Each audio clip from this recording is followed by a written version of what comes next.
Hello అండి, welcome back to my channel. ఈరోజు Sunday కదా, సండే స్పెషల్గా అయితే నేను చికెన్ ఫ్రై చేశాను. ఒక హాఫ్ కేజీ చికెన్ తీసుకొచ్చి నేను ఫ్రై అయితే ఎలా చేశానో చూపిస్తాను పదండి. ఈ ఫ్రై కోసం అయితే స్టవ్ ఆన్ చేసి దాని మీద ఒక బౌల్ పెట్టుకొని అది హీట్ అయ్యాక దాంట్లో సరిపడినంత ఆయిల్ వేసుకొని ఇంకా బిర్యానీ ఆకు, చెక్క, లవంగాలు, బిర్యానీ పువ్వు, సాజీరా అవన్నీ వేసుకున్నాక సన్నగా తరిగిన ఆనియన్స్, పచ్చిమిర్చి వేసి ఒకసారి అయితే బాగా కలిపేసుకోవాలి. ఆ తర్వాత కొంచెం కరివేపాకు వేసుకొని మరొకసారి బాగా కలిపి ఆనియన్స్ మంచిగా ఫ్రై అయినాక మనం వాష్ చేసి పెట్టుకున్న చికెన్ వేసుకోవాలి. ఇలా చికెన్ అంతా వేసేసుకొని మంట అయితే మీడియం ఫ్లేమ్లో పెట్టి మంచిగా కలుపుతూ అయితే ఒక 2 నిమిషాలు ఫ్రై చేయాలి.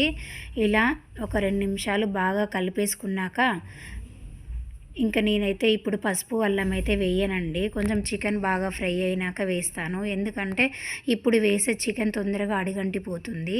ఇప్పుడు మూత పెట్టేసి మరొక 2 నిమిషాలు బాగా కుక్ అవ్వనివ్వాలి ఈ చికెన్ను. చూడండి, ఇప్పుడు చికెన్లోని వాటర్ అంతా బయటికి వచ్చేసి చికెన్ అనేది మంచిగా కుక్ అవుతుంది. ఇప్పుడు ఇంకొకసారి మూత పెట్టేసి ఇంకొక 2 మినిట్స్ అయితే బాగా కుక్ అవ్వనిద్దాం. అప్పటి వరకు చికెన్లోని వాటర్ అంతా బయటికి వచ్చేస్తుంది. చూడండి, ఇంత బాగా వాటర్ బయటకు వచ్చి చికెన్ అయితే కలర్ కూడా చేంజ్ అయ్యి ఈ విధంగా ఫ్రై అయినాక మనం ఈ ఫ్రైలోకి కావలసినంత అల్లం వెల్లుల్లి పేస్టు ఇంకా పసుపు అయితే వేసుకోవాలి. ఇలా పసుపు, అల్లం వెల్లుల్లి వేసుకున్నాక ఒకసారి బాగా కలిపేసుకోవాలి. చికెన్కి అంతా ఇది అల్లం కూడా పట్టే విధంగా కలిపేసుకున్నాక ఇంకా ఈ అల్లము, పసుపు పచ్చి వాసన పోయే వరకు కొంచెం అయితే మనం మూత పెట్టేసి అయితే ఫ్రై చేసుకోవాలి. ఇది పచ్చి వాసన పోయినాక ఇంకా ఈ చికెన్ ఫ్రైలోకి కావలసినంత కారం అయితే వేసుకోవాలి మనము. చూడండి ఎంత బాగా ఫ్రై అయిందో కదా. అల్లం, పసుపు కూడా మంచిగా చికెన్ పీస్కి అనేది బాగా పట్టింది. ఇప్పుడు దీంట్లోకి ఒక 2 స్పూన్ల కారం వేసుకున్నాను. ఆ తర్వాత సరిపడినంత ఉప్పు కూడా వేసుకోవాలి. మీరు ఇంకా ఉప్పు వేసి కొట్టించినట్లయితే కొంచెం చూసి వేసుకోండి.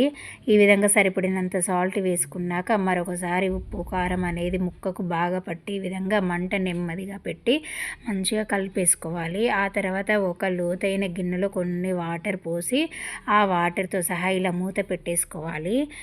పెట్టేసుకున్నాక 2 నిమిషాలు అయిన తర్వాత మళ్ళీ మూత తీసి చెక్ చేస్తే ఈ విధంగా ఆ వాటర్ పెట్టాం కదా, దాని ఆవిరంతా కిందికి ఇలా పడి చికెన్ ఫ్రై అయితే మాడిపోకుండా మంచిగా అంటే కారం, ఉప్పు అవన్నీ పీస్కు బాగా పడతాయి.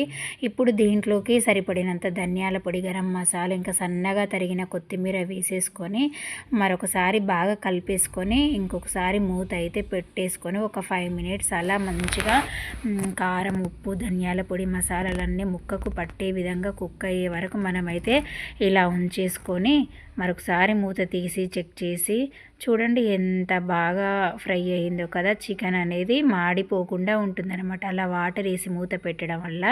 ఇంకా ఫైనల్గా చికెన్ ఫ్రై అయితే రెడీ అయిపోయింది. ఇదే వేడి వేడి రైస్లోకి, బగారా రైస్లోకి, ఇంకా చపాతీ, పూరి దేనిలోకైనా చాలా అంటే చాలా బాగుంటుందండి. బ్యాచిలర్స్ కూడా ఎంతో ఈజీగా చేసుకోవచ్చు ఈ రెసిపీ, ఎలాంటి హడావుడి లేకుండా. ఈ రెసిపీ కనుక మీకు నచ్చినట్లయితే please friends like, share and subscribe my channel. Bye, happy Sunday అందరికీ.